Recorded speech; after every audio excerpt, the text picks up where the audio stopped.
हम लोग सभी तृणमूल कांग्रेस के नेता केटर हैं, केटरिंग करते हैं। ममता बनर्जी योजना बनाती है जनता के लिए, उस योजना को उसके तक पहुंचा देने का काम, इससे बड़ा किसी का भूमिका और कुछ नहीं होता है। लेकिन हमारा सरकार आने के बाद यहाँ पर मास्टर्स करने की व्यवस्था होगा। जो हिंदी भाषियों का सबसे बड़ा त्यौहार छठ पूजा है, छठ पूजा में 2 दिन छुट्टी दिया। होली का छुट्टी दीदी ने दिया, जो किसी राज्य ने नहीं दिया। और दीदी ने किसी से किसी का समझौता करने का दरकार नहीं है। पूरे उदारता के साथ, प्रेम के साथ सबको अपने रह सकता है, अपने भाषा का विकास कर सकता है, अपने ज्ञान का विकास कर सकता है और यहाँ खुशहाल जीवन बिता सकता है। नमस्कार, आसनसोल न्यूज़ में आपका स्वागत है।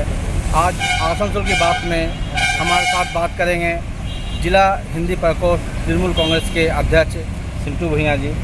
अच्छा, आपसे ये सवाल है, आपको अभी भी जिम्मेवारी मिली है आसनसोल दुर्गापुर जिला पश्चिम बर्धमान जिला का हिंदी प्रकोष्ठ का, तो हिंदी के उत्थान के लिए आपके दिमाग में क्या क्या है, आने वाले दिन में क्या करेंगे? आपको समझना होगा, जहाँ कई प्रदेशों में हिंदी भाषाभाषी अल्पसंख्यक है, लेकिन हिंदी भाषियों के ऊपर किसी स्टेट ने, किसी सरकार ने ध्यान नहीं दिया।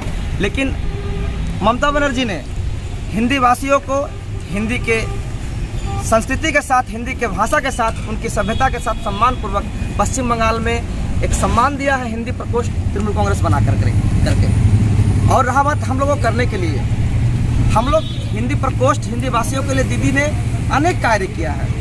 आप शिक्षा का बात कर सकते हैं, आप भाषा का बात कर सकते हैं, आप संस्कृति की बात कर सकते हैं, आप त्योहारों का बात कर सकते हैं। हर ओर चौतरफा विकास हिंदी भाषियों के लिए दीदी कर रही है और आने वाला समय में और भी दीदी के योजनाओं के माध्यम से कार्य होगा। प्रदेश अध्यक्ष विवेक गुप्ता जी हैं, जो एक बहुत बड़े हिंदी के जाने माने पत्रकार हैं। उन्होंने विधानसभा में अभी प्रवेश किया, हिंदी के लिए उन्होंने आवाज़ उठाया था कई बार। तो आप आसनसोल के लिए हिंदी के स्कूलों में जो आज पढ़ाई तो हो रहा है लेकिन सही तरीका नहीं है, उस तरीके लिए क्या आप स्कूल में घूम के देखेंगे?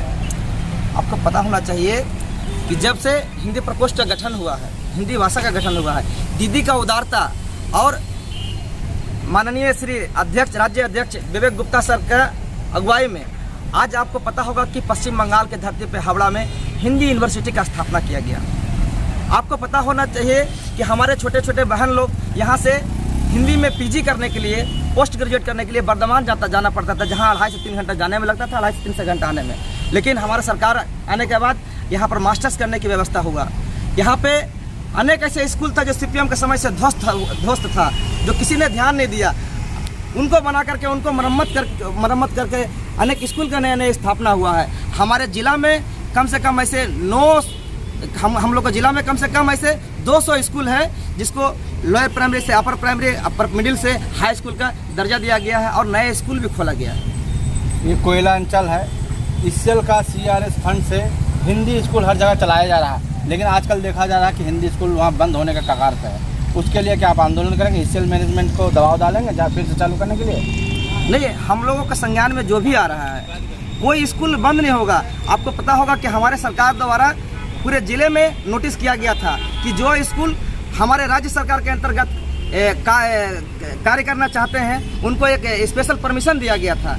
इसका कारण एक ही था कि जो विद्यालय हो, चाहे किसी भाषाभाषी के विद्यालय हो, वो बंद नहीं होना चाहिए। शिक्षा का हमारा शिक्षा का जो मंदिर है, विद्यालय, वो कभी बंद ना हो। उसी के लिए दीदी ने परमिशन देकर करके उसको चालू कराया गया, ये आप लोग जानते ही हैं। ममता बनर्जी ने हिंदी अकादमी का गठन किया था आसनसोल में भी, और कॉरपोरेशन के तरफ हिंदी अकादमी बना था, लेकिन आज हिंदी अकादमी का कोई अता पता नहीं है। तो आप क्या फिर से उसे चालू करने का कोशिश करेंगे? हिंदी अकादमी के द्वारा हिंदी के आसनसोल में लेखक कवि है, उनको क्या प्रोत्साहन मिलेगा? देखिए, आपको समझना होगा कि हिंदी अकादमी का गठन जो हुआ था, उनका एक ही नाम है, जिनके द्वारा हुआ था, उनका नाम है ममता बनर्जी।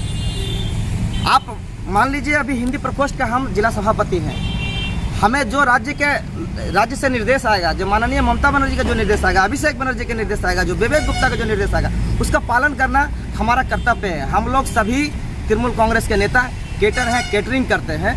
ममता बनर्जी योजना बनाती है जनता के लिए, उस योजना को उसके तक पहुंचा देने का काम, इससे बड़ा किसी का भूमिका और कुछ नहीं होता है। आप जो जिनका नाम ले रहे थे वो सिर्फ अपना केटर के रूप में काम कर रहे थे। योजना सारी ममता बनर्जी की थी और ये हिंदी एकेडमी का गठन पूरे पश्चिम बंगाल में हुआ था, हिंदी एकेडमी का स्थापना आसनसोल में हुआ था। तो यह स्थापना जो हुआ था उसमें यहाँ के जो लेखक हैं यहाँ के जो कवि हैं, यहाँ के जो हिंदी को आगे बढ़ाने के लिए, उत्थान के लिए काम करते हैं, उनको क्या क्या सहायता आप अपने विवेक गुप्ता जी विधायक जी से आसनसोल के लिए क्या क्या आगे बढ़ा सकते हैं? आपको पता होना चाहिए, हिंदी एकेडमी गठन करने के बाद हर सत्र में हम लोग को जो 5 करोड़ रुपए का बजट दिया जाता है, जो कल्चरल रूप से, एकेडमिक रूप से, शिक्षा के ऊपर, लाइब्रेरी के ऊपर हम लोग को राज्य सरकार खर्च करने के लिए देता है, जिसका निरीक्षण सरकार को रहता है। सरकार के पास जिसका सरकार देखती है, सरकार के अंतर्गत रह करके खर्चा किया जाता है। और रहा बात हमारे संस्कृति का, देख लीजिए हमारे हिंदी भाषियों का संस्कृति हम लोग एक सेमिनार के लिए आसनसोल में सोचते थे हिंदी भाषियों के लिए।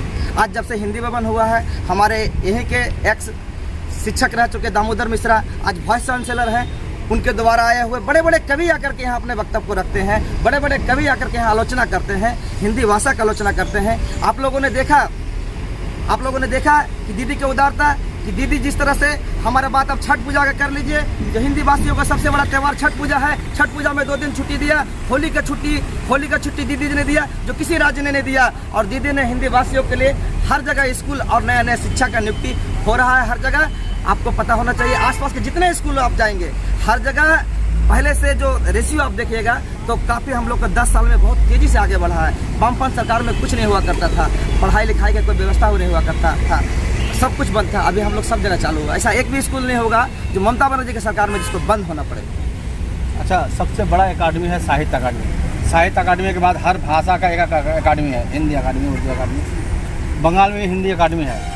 तो हिंदी अकादमी का काम होता है सेमिनार, हिंदी के उत्थान के लिए काम करना, जो हिंदी पर काम कर रहे हैं उनको पुरस्कार देना, प्रोत्साहन देना। तो आप लोग का योजना है इस साल से कुछ और आगे बढ़ने का? हाँ, हमारे आपको पता होना चाहिए कि प्रेमचंद्र जी की जयंती हम लोग पूरे प्रदेश में, पूरे ज़िले में धूमधाम से हम लोग मनाएंगे, प्रत्येक स्कूल में हम लोग मनाएंगे। हम लोग आने वाले समय में हम अपने जितने भी संस्कृति हो, शिक्षा हो, हमारे भाषा हो, हम लोग ममता बनर्जी के राज्य में, शासन के राज्य में, पश्चिम बंगाल के सरकार के शासन के राज्य में किसी से किसी का समझौता करने का दरकार नहीं है। पूरे उदारता के साथ, प्रेम के साथ सब कोई अपने रह सकता है, अपने भाषा का विकास कर सकता है, अपने ज्ञान का विकास कर सकता है और यहाँ खुशहाल जीवन बिता सकता है। यहाँ पे और प्रदेश की तरह नहीं शोषण किया जा सकता है। धन्यवाद, आपने आसनसोल न्यूज़ को वक्त दिया। इसके लिए आसनसोल न्यूज़ से इम्तियाज़ खान, आसनसोल।